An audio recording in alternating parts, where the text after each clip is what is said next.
বন্ধুরা, welcome back to a mini blog. Benaras শহরটি কিন্তু বন্ধুরা অনেকটি প্রাচীন, কিন্তু বেনারস শহরে এমন একটি মন্দির রয়েছে যেখানে গেলে কিন্তু আপনারা একই সাথে 108টি শিবলিঙ্গের দর্শন পাবেন।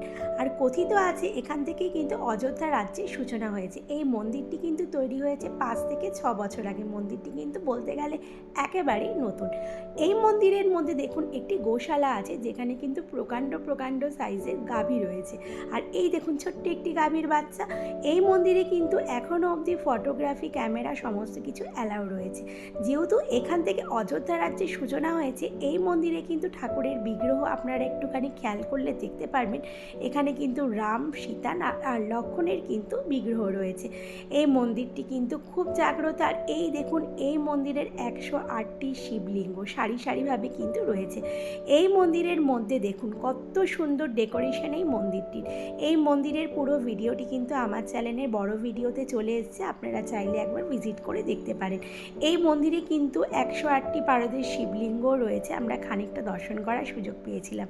আর এই হচ্ছে এই মন্দিরের ভেতরে শিবলিঙ্গ, যেখানে কিন্তু প্রত্যেকেই ফুল, প্রসাদ, মালা এগুলো দিয়ে শিবকে কিন্তু জল চড়ায় এবং শিবের কিন্তু পুজো করে থাকে।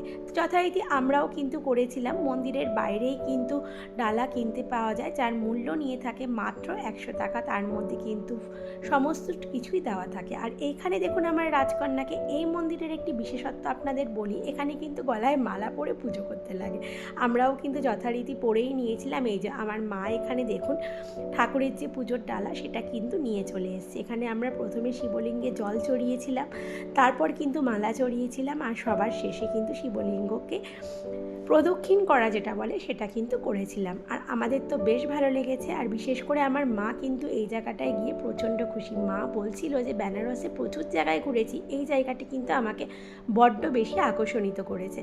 আপনারাও যদি বেনারসে ভিজিট করে থাকেন অবশ্যই কিন্তু এই মন্দিরটায় যাবেন। বেনারসের মেন সিটি থেকে এই মন্দিরটার দূরত্ব ওই 8-16 কিলোমিটার, অর্থাৎ যেতে 8 কিলোমিটার, আসতে 8 কিলোমিটার।